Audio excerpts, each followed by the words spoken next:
G'day and welcome to Marc and Cars Porsche Talk podcast, the podcast where we talk all things Porsche, from air-cooled, water-cooled, rear engine, front engine, even mid-engine.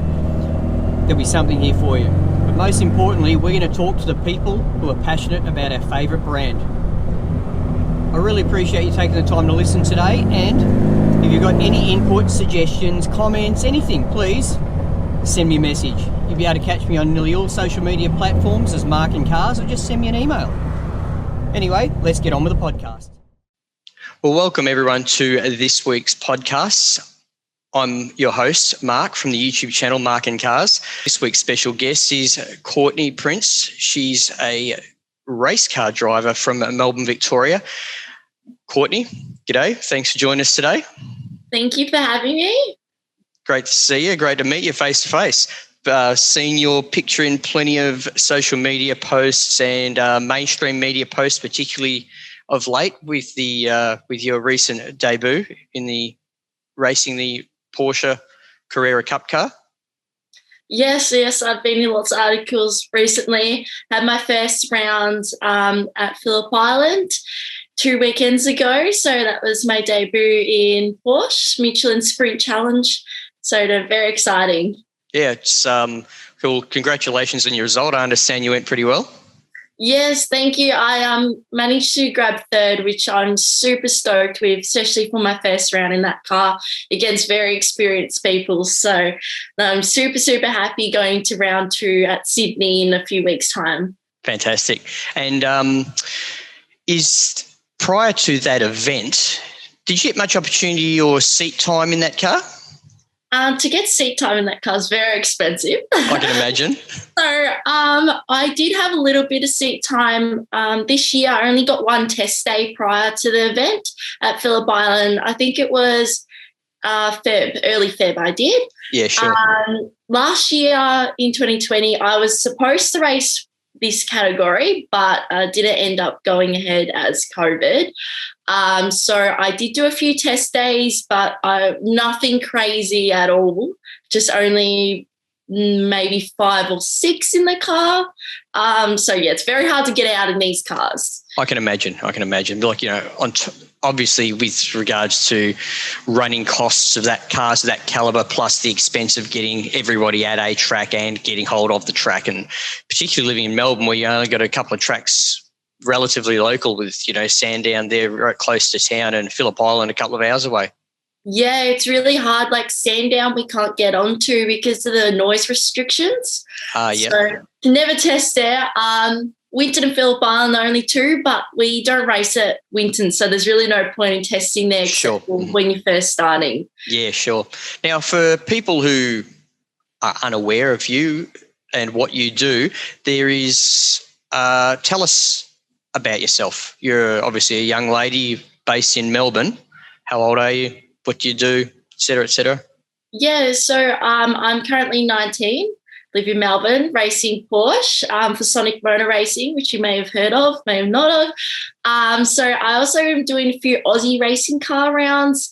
So they're just 3 of them. I'm not doing the championship, which lots of people have seen on TV. They're half the size of a real car. They're pretty fun to drive as well, but Porsche is my main focus. But prior to that, I did Formula Ford for 3 years with Sonic, which is an open wheeler car. And then prior to that, I did go-karts. So I started in go-karts, racing them professionally when I was 7 years old, and I raced them until I was 14, and then I moved into Formula Ford. Oh, fantastic. So you've gone through what most people would see as the standard path to becoming a professional motor race driver. I anticipate that's the goal.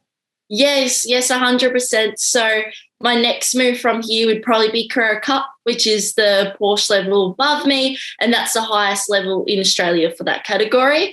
And then progressing from there would either be Super Cup overseas in Europe or supercars here in Australia. Sure. Now, for any viewers or listeners of this podcast, the supercars are like our premier touring car style format. They're pretty much loosely based on what current or earlier production car sedan style racing. mainly dominated by a V8 engine, that type of thing, family-sized saloon cars. Check them out. It's like I said, it's Australia's premier base motor racing format, really. Now, historically, the coming into motor racing where you are at your age, are you looking to continue on the Porsche path of racer development? So if the opportunity presents itself going to Europe to particularly pursue that type of racing? Yes, 100%. I'd love to go to Europe and stay within this pyramid of it, but it just depends with budget. Sure, I imagine it's quite competitive too. Yeah, it would be. Yes, so really whatever presents itself as an opportunity out of that and supercars, I'd be very happy with either. I haven't driven a supercar yet, but I definitely love the Porsche. It's awesome. Yeah, fantastic. Now, prior to this, driving this race car, this Carrera Cup style race car, had you driven any Porsche before this? No, I have never. Not even on the road. That was where I was headed. So that's pretty interesting. Have you driven one since? No. Okay. No, that's the only one I have driven. Yeah. Yeah. Okay. So I noticed on a recent social media post that Porsche Centre Brighton have come on board as a sponsor for the team or your car, particularly for the future events. They didn't even feel a need to sort of give you a GT3 for 12 months to get around in. Oh, I'd absolutely love it if I could go around in them, but I don't know. We'll see. I might. Yeah, just maybe I'll have a chat to them. Don't they understand how important you are? Yeah, so I don't know. Maybe one day in the future, which would be cool, but at this point, definitely not. Yeah, good one. So with regards to the timing on working within the Porsche pyramid, it's a pretty interesting time to actually be involved in that at the moment. Like, with what Porsche has announced in their upcoming plans for their international motor racing, with the coming back into the World Endurance Championship with the LMP cars for the Le Mans style racing, and possibly returning to F1 in the next 3 years if they can get F1 to agree to use their synthetic fuels they're developing. So the opportunities for high level young drivers is quite high at the moment. Yeah, I've sort of thrown F1 in there as a discussion point because, let's face it, it's been a long time since there's been a new Australian F1 driver. Does that pinnacle of motorsport appeal to you, or is it more like the GT or world endurance racing, or is there any aspiration for rally type driving, or are you just happy to get a paid seat in a car, whatever someone will let you do? I'm just curious, how's this work for you? Definitely when I was younger, F1 was everything to me. I definitely wanted to go there. And I would love to still go there now, but a bit of reality hits, especially when you're about that 15, 16 and you have to go overseas then to start your career. And we just did not have the budget at all. I appreciate that. Mega money. So fortunately we couldn't go there. However, there is a series now called W Series. I don't know if you've seen it. I'm not familiar with it. No, tell me about it. So it's a women's series. The first year was 2019. There was no season 2020, so it's only very new. And you go into a shootout, and if you get selected, there'd be 12 drivers, and they all race. You're all paid for. You don't have to pay for your flights, anything. Just giving, I guess, girls just an opportunity to be able to tap into F1, which I think is really, really good. Sure. So there's definitely that in the background that I could possibly go to at this point. While I have a bit of backing and stuff, definitely staying here in Australia and try and make it something here, because even look at Scott McLaughlin doing well in supercars. He's gone to IndyCar. There's always that step even after. Sure. Yeah, sure. Now, look, the fact you are a woman in such a male-dominated sport, I wasn't really going to harp on this too much, just because, any young person getting in doing what you're doing, you're facing exactly the same challenges, if not more of them, because you're a woman. But really, if you're good enough, you're good enough, whether you're man or woman, let's face it. And if anything, I imagine there's sponsorship attraction for, a springboard for early in your career for somebody to come in to cash you into the sport, because of the marketability and all that sort of thing. It's been some time since there's been a woman behind the steering wheel of an F1 car. There's no doubt about that. I know there's a few women that are used as test drivers in the last 4 or 5 years for a few teams, but haven't been able to crack a, bottom in a seat at a Grand Prix. But in the supercars historically here in Australia, there has been some, outside of the novelty factor, which I think, let's face it, society's moved on since then, where it's, oh, look, a woman's driving a race car type concept. In the supercars, historically, there's been a few women drivers. If I recall, maybe 3 or 4 years ago, I'm going off memory, I didn't do any research here, there was an all-women's team at Bathurst. Yeah, there was. That must have been probably about 4 years ago, I'd say, yeah.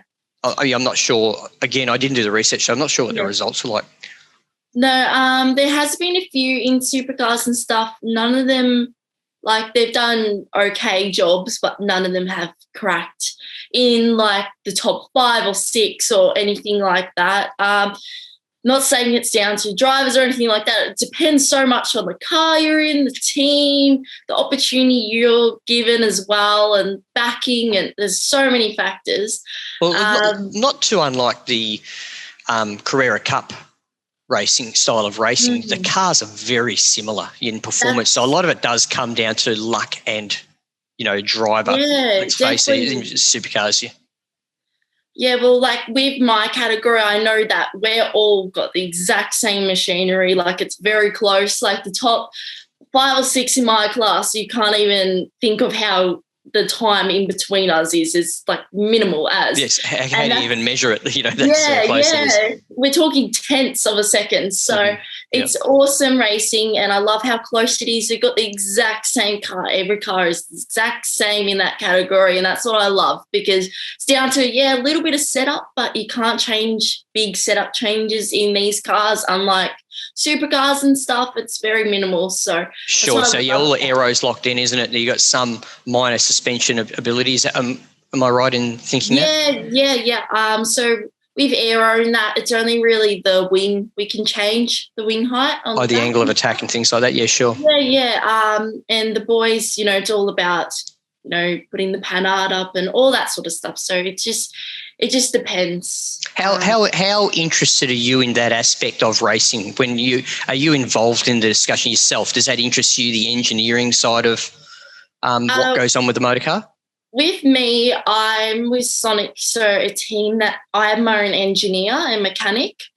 So it's a bit hard. I do like to be interested in it, and I do help with the setup. I tell my engineer what I'd like, but from there, they then do what they think's right to the car. Sure. So I sort of tell them what I think and what I want from the car, and then they sort of sit back and they go, we can do A, B, or C. What do you want to do to the car? And then, soften the front or whatever it is. Sure. Yeah. So I am with a little bit more adjustment than what you had in go-karts. Yeah, definitely.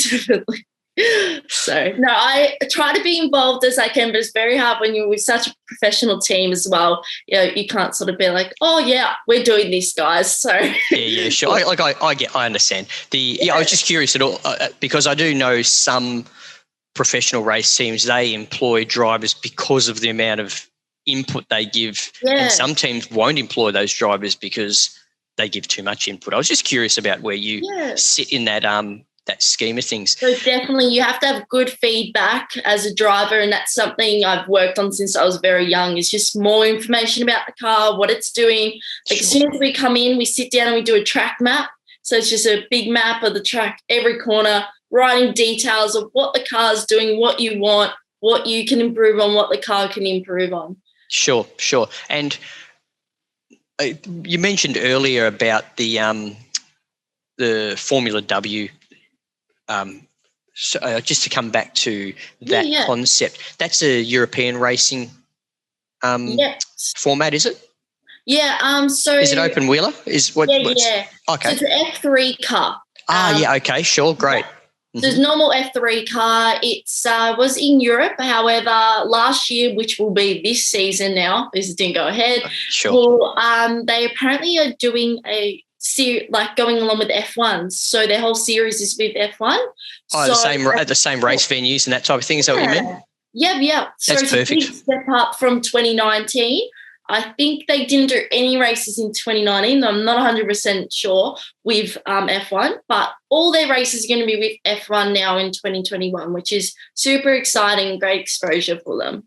I agree completely. Like when I look at sport that is promoting women's sport, it baffles me that they don't piggyback on the back of the existing media that's already in place to generate not just the hype for the quality of sport, because let's face it, good quality sport is about good competition. So it doesn't matter if it's a man or a woman or a men's team versus men's team, women's team versus women's team. If it's good competition, it's entertaining. So, but getting people to watch it, especially if it's new or you're trying to grab market share, I think there's a lot of value in that.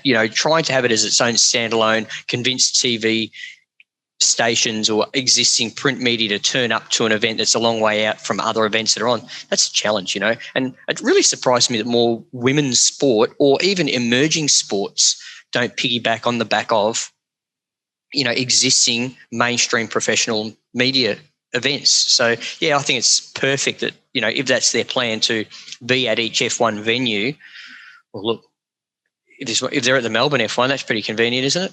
Yeah, I'm not too sure what rounds they're doing exactly yet, but I think they're doing about 6 or 8 of them.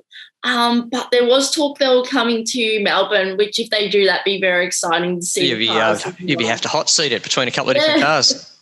Yeah. No, so it was very exciting. Fantastic. I am actually I've got my tickets booked to come to the F1 after speaking to your team in particular to have the opportunity to be around the Carrera Cup car and the Michelin Sprint Challenge cars. So to see what happens in a team over the weekend. So I hope to come over and do some filming for my YouTube channel and also create some promotional video footage for Team Sonic while I'm there as well. So I'm looking forward to coming over for that time. I think it's November 21. It's been pushed back to November, but normally that meetings are very good and exciting and there's so much going on, so I'm sure you'll love it. Yeah, and look, as a race driver, what's better than actually having the opportunity, an emerging race driver to get in front of that many people, like literally millions of people around the world can see how good or not you are. Yeah. No, definitely, it's great. Like my category doesn't do the GP. It's Carrera Cup. So definitely when I get into Carrera Cup, it will be good because there's so many young drivers in Carrera Cup too, but that's just that next jump in everything, in budget and all that. So just out of curiosity, what's the difference between the two? I know race distance is one of the things. Are the cars set up differently? So what happens is there's a Gen 1 car, which mine's a Gen 1 and they're a Gen 2. So exactly the same GT3 911 car. Yep. However, it's just the newer version of it. So what happens is my car that's in Sprint right now is an old Carrera Cup car. So when it's bought brand new, it stays in there for the 4 years it's in, and then it goes down to my category. Sure. And then once the 4 years are done, then the new ones come down to mine, and then mine goes down to like a normal race where people, like just do it for fun kind of thing. Sure. All different types of cars and stuff like that. The people that pay to do it instead of get paid to do it. Yeah. So it's good. But right now with the Gen, so they're actually going to swap over next year. So yeah, that's right. The new 992 GT3 Cup cars I think they're getting delivered quite soon in Melbourne, aren't they? All the new cars. Yeah, I think are supposed to go to the launch. However, it's been delayed, so I'm not too sure what's happening there. But I'm sure they'll come very soon. Yeah, there's plenty of footage on social media of all the cars turning up in different countries at the moment. Yeah, they look really cool. But basically the only difference is power. Like, for example, at Phillip Island, when my teammates who are in Carrera Cup come with me to the test day and stuff, they're about just over 1 second quicker around there. So Sure. Yeah, that was going to be my next question, to get an idea on and obviously there's evolution of suspension and all those types of things that happen when you race a car for 4 years and decide to build a new one, I guess. And Porsche don't make their next car worse than their previous one. There's no doubt about that. No, definitely. Like, I haven't driven a Carrera Cup car yet, but I know people who have driven both, and they said feels the exact same, just a bit more power. Sure. But I'm sure this new car that's coming is going to be a lot different. Well, yeah, the new one will have the new front end on the cars that is their big sell for the new road going GT3. So I imagine the Cup car will be significantly evolved on from that as well. So with regards to driving motor cars in general on the road, do you drive for pleasure on the road at all, or like B19 P plates, I'm guessing? Yeah. So I'm in Victoria. I'm on my P2s, which is the green ones. So I can't have anything very fast or anything like that. Oh, you have horsepower limits or power to weight ratio limits, don't you, in Victoria? Power to weight ratio, yeah. So I think we're only allowed about 165 or 160 or something like that. So is that kilowatts or horsepower per tonne? Is that what it is? Oh, yeah, okay. Yeah. Mm-hmm. So it's it's still all right, but yeah. So I just drive safely on the roads because I don't want to lose my license and good idea, stuff like that. But no, I still enjoy driving on the roads. Like, I drive everywhere to tracks and stuff. Like Phillip Island's 2.5 hours from my house, so sure. Mm-hmm. I do quite a bit of driving. I do also a bit of like driver instructing at tracks and stuff. Oh yeah, good one. Mm-hmm. So I do like the Mercedes drive days and stuff, like driver experience days, and I also work for Driver Dynamics, which is more of a safety aspect for kids, like teaching them what to do, ABS braking, like skid the car, all that sort of stuff. Sure. Yeah, fantastic. Yeah. Those driver experience days for, high-end brand cars, great networking. Yeah, definitely. You meet a lot of great people there. And, good for sponsors. yeah. No, it's good. I really enjoy those kind of days and stuff. So yeah, fantastic. Yeah, and who are the drivers, or even people in general, who you hold up as like role models to achieving what you hope to achieve in this sport or in life in general? Definitely Lewis Hamilton is one of, and he has been since I was really little. Just why is that, do you think? Just how he can always be up the front. He can always find that extra bit of time that he needs to just like put it on pole. We've seen it so many times how he does that. Well, he holds a record. Yep. So yeah, he's awesome. Like, he just managed to find it. He's always at the front, and he just dedicates so much time and all his energy into it, and I really inspired by that. And he's always been someone I've looked up to. I actually saw him in person once when I was in F1 tent things, and he's so small. Like, he's smaller than me, and I'm 5'4", I think, and I'm quite small. So yeah, no, but he's really cool. I definitely look up. There's very few big people driving F1 cars. Yeah, I know. You see them on TV, like they look half tall, and you see them in real life. Yeah, I actually think that the company who does all the video production for F1 globally, use really low angle cameras to make them all look bigger. Yeah, they I think it must be. Yeah. I was so shocked in person. I was like, oh my God. Yeah, look, you just have to be a little light and have a fat neck by the looks of it if you just want to be an F1 driver. So, look, you just have to work on that neck of yours if you want to get into it, I think. Exactly. Oh. Yeah, funny. And so Lewis Hamilton, I think he's one of the oldest drivers in the paddock these days, mustn't he? Yeah, he'd be getting 36 years old or something now, I think. Yeah, he's getting in his later 30s now, so... I know 17-year-olds and 18-year-olds, they can't beat him yet. No one can beat him yet.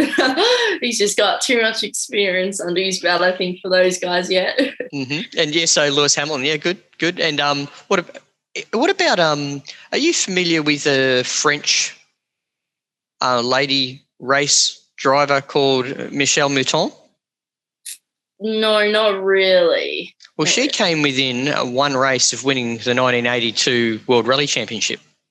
Okay. Back when that was at the pinnacle of Group B racing, which is those cars were monsters. They banned the cars after, 4 or 5 years after the sheer number of deaths that were involved in the World Rally Championship. You should check her out sometime. She's definitely up there for me as a driver because you can imagine in the 80s, yourself the challenges you face coming into the sport, what it would have been like back then. And she's still alive and does a lot of interviews and things like that. And she's written some fantastic magazine articles and stuff about not just the fact that she was a woman racing in the 80s, but just racing in the 80s and what the cars were like and stuff like that. You should check her out sometime. Yeah, Michelle Mouton, her name is. So, you should check her out. She's an inspirational race car driver, regardless of the fact that it was a woman, Yeah, no, that's cool. With women in racing in Australia at the moment, are you the only woman racing in the series you're in? So there's actually another girl in my series. Yes. Which is really cool. Prior to that, in Formula Ford, I did not have anyone except for Leanne Tander in my first year, but I only did a few meetings towards the end. Sure. That. Okay. But in go-karts, there tends to be a few girls, but in car racing, it comes very, very few. Like, I think even across all categories here in car racing, there probably is only about 4 or 5 of us. So. Really? What about in crews, in pit crews and stuff like that? I do, often when I'm liaising with race teams here in Australia, it's quite prominent to have a wife of an owner doing administration type or media type work. But I'm talking about swinging spanners, changing wheels, pit work, that type of thing. Are there many women that you come across throughout within the paddock there? Not really. Like, they're obviously very male dominant still in that area. Yeah, okay. I know some supercar teams are doing really well with that, as in they're getting females in as engineers, as organising the guys and stuff, which is really good to see. Yeah, sure. Within like the Porsche sort of stuff, there is a lot of admin females and stuff like that. There's very few girl mechanics. Okay. You do see them pop up every now and then, but they tend just to pop up and go and stuff like that. Okay, so, sure. Yeah, I was just curious, that's all, because, let's face it, any team you would hope is professional enough to employ someone on their merit. So, I guess it's just whoever applies for the job and whoever's best for the job in that case. Yeah, exactly. Yeah, sure. And with regards to what do you actually, I'll come back to this question, but firstly, do you feel any pressure to have a responsibility to introduce other younger upcoming women into motorsport whenever you're talking to someone like me, or if you're in traditional media, that type of thing, and, they rag on about, oh, look, here's a young lady who's doing it in a man's world type concept. Do you feel any responsibility yourself to be a good role model for those upcoming girls, or are you focused on just being the best you can be, or how's that sit with you? I am just very focused, as bad as it sounds, on myself. But no, you sound like a race car driver. No, I just focus on what I'm doing and what I need to do. Yeah, sure. And definitely, I love to inspire other girls and young girls. And if they ever need questions or advice, hit me up. I'm totally fine with all that stuff. And I've approached, and I've done lots of interviews that are about welcoming girls in this sport, and I give my advice and how I came through.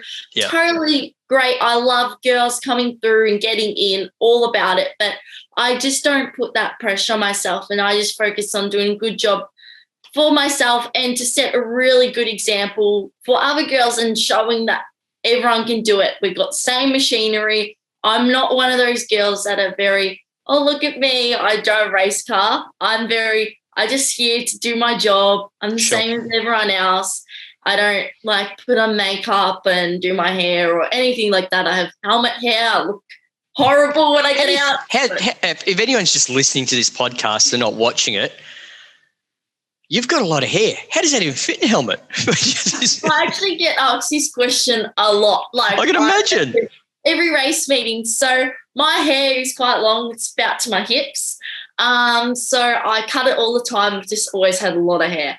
Sure. But so I just plait it or braid it if you want, just straight down my back. Oh, it goes into your suit. Got it. It goes into my suit, and I just make sure it's not on my spine, the hair tight. Sure. And other than that, it's all good. It keeps it out of my face. Yeah, I was just curious. That's all. Yeah, so I'm not surprised. I had to ask a stereotypical question. Yeah, no, that's fine. I get asked a lot. Everyone's like, how do you fit that in your helmet? I'm like, it goes in my suit. But I had a hole cut in it and it comes out the top. Exactly. Yeah. So that's interesting you mentioned that. It's interesting you talk about the self-promotion type thing, because that's an important part of getting visibility for attracting sponsorship, because, motor racing's either coming from a wealthy family or being good at promoting yourself and being a good driver to be able to get that time in the seat. Like even at the start of this discussion, you did mention that, getting seat time in a car is expensive. So you're conscious of the finances involved of racing, not just a case of, Daddy, I need a Carrera Cup car. You know what I mean? So you're obviously coming from that angle where you're not from that privileged background, or privileged enough to have the opportunity, but not privileged enough that it's just going to appear when you want it. So that balance on, with your social media presence, because let's face it, that's quite a big part of selling yourself to race teams, and simplistically bringing sponsors with you when you do try and get a seat in a car, whether it's a supercar or a Formula 3-2-1 car moving forward. How do you find that? And how, I imagine you have to be quite conscious about what you do on social media and stuff like that, instead of just being a 19-year-old girl who lives in Melbourne. Yeah, no, definitely. Something I've worked on the last probably 2-3 years is my social media, posting more, being more active and stuff. Probably something I should keep doing and ramping up, because I tend to just go to work and not really post what I'm doing. But yeah, it's very big, especially that exposure for sponsors. That's something they definitely look for, is your audience, your platform, and how they can benefit from it. And still, even being a female, it's still very, very hard to get sponsorship. It's just in this industry, like a lot of sponsors don't want to sponsor like cars and stuff, which is a bit hard and also so expensive to get it on the car, like minimum of 5 to 10 grand to get your sticker on the car normally. So it's something that most people don't want to just chuck 10 grand away at some race cars. So it's very philanthropic, sponsoring a race car or a driver, you're doing it because you hope that they do well. I do know historically, in the last 20 to 30 years, really since the Schumacher era, there's been the contract racer where people will invest in a racer for an agreed return on investment over a 20 to 30 year period, where they, those initial investors do get a percentage of any future earnings if they do crack the big time. And it's not just in motor racing. I'm aware this happens in golf with kids and stuff like that these days as well. So yeah, I was just curious about how well you do that. Like you've got amazing capacity to generate quite a large social media presence with what you do and the fact that you are, who you are. So I contacted you through Instagram initially because of, that's an easy forum that more people are on. So yeah, and like as an outside observer, you do need to post more if you want to attract that money to come in and have that product to on sell. Just looking at it from the outside, and that's coming from someone who, whilst I'm in the demographic age group that if I had the income, I would contribute to name on a race car or doing whatever it is it's got to do. Yeah. On that front, how much does it cost to race a car like the one you're driving for a season? Do you know? So my category, Carrera Cup's a bit more expensive, but I the imagine. Sprint one, normally you buy or lease a car. So yes. Yeah, outside of vehicle costs, I'm talking about running costs for a season. Yeah, to run it, it's about 250 grand. Yeah, okay. And then that's if you don't crash it. Yeah, damage, all that, and gearbox rebuild and all that sort of stuff, which you tend to do after each season or every 2 seasons. So. Yeah. Look, I do know, there are a lot of old ex-Carrera Cup cars for sale at any moment in time in Australia and around the world, and their value is pretty much dictated by the age of the number of hours on the motor and gearbox because of the expenses associated with those rebuilds.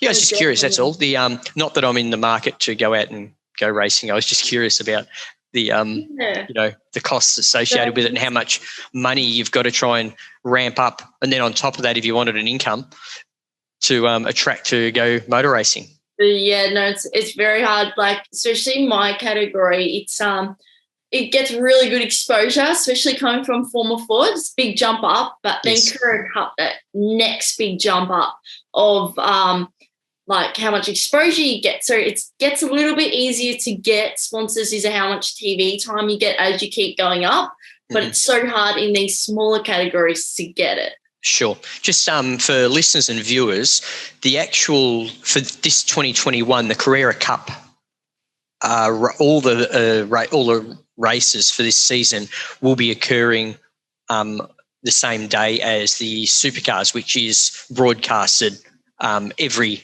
race is broadcasted on free-to-air TV. So that's a fantastic thing for Carrera Cup to get that exposure and give the opportunity for those drivers, one, to get recognised so that they're going to get picked up by being in the same paddocks as the supercar drivers. So if that's the goal for those drivers to get a seat in a supercar moving forward after Carrera Cup, the actual team owners and everyone's seeing those drivers. And also because it's on TV, it's more attractive for people who are looking for sponsorship to get return on investment, I guess. Yeah, no, like my category is 7+. It is featured on, but not a lot of people have 7+. So yeah, comes on like all TVs these days, doesn't it? Every new digital TV has all those channels on them now, don't they? The newer ones do, but I knew a lot of people that were like, "Oh, we can't find you on 7+. We wanted to watch it," so I was a bit maybe they need to put it on their phone. So I think maybe the older generation don't have it on their phone. Hey, just go easy there, right? I'm the older generation. I don't know. Like, I know all my friends, like younger, could easily find it, but sure. Yeah. But definitely. That's interesting. The so what do you do for a job day to day, Courtney? So I finished school in 2019. I finished year 12. I was going to go to uni, however, I deferred it. Gap year. Yeah. Oh, bummer of a gap year, 2020, COVID. It's not even like you're trouncing around Europe or North America or something backpacking. Yeah, I know. I chose to have a gap year and just be able to focus on my racing, which didn't end up happening because we didn't end up racing that year. So I work full-time for my parents. So they own an excavation company. So cool. Just on site, on the machines, water trucks, all that. Yeah, sure. Good one. Mm-hmm. And then through COVID, I got really bored because obviously everything shut down, and I did my personal trainer's course. So I did my Cert 4 in training. So I'm fully qualified personal trainer, and I am just starting to work in a few gyms. So like Fit Stop and F45. So like group training stuff. Sure. Yeah. On the side of, because that's very like casual work. You either get the AM or the PM. So in between working for my parents, doing driver instructing, racing, I do a little bit of the gym stuff on the side. So you got a lot going on there. Yeah. So I just like to spread myself out. But, Yeah. but no, it's good. I don't think I will go to uni. I definitely want to focus on my racing, and you have such a short window to make it, and you just need to give it your all in that time. And, if nothing happens, then you can go to uni later on in life or go and do a course or whatever that is that you want to go into. Look, if it's any consolation, I didn't go to uni till I was in my mid-20s. Look, there definitely is merit in going to university. It's a great place to be to decide what you want to be when you grow up, because, you're learning something at the same time.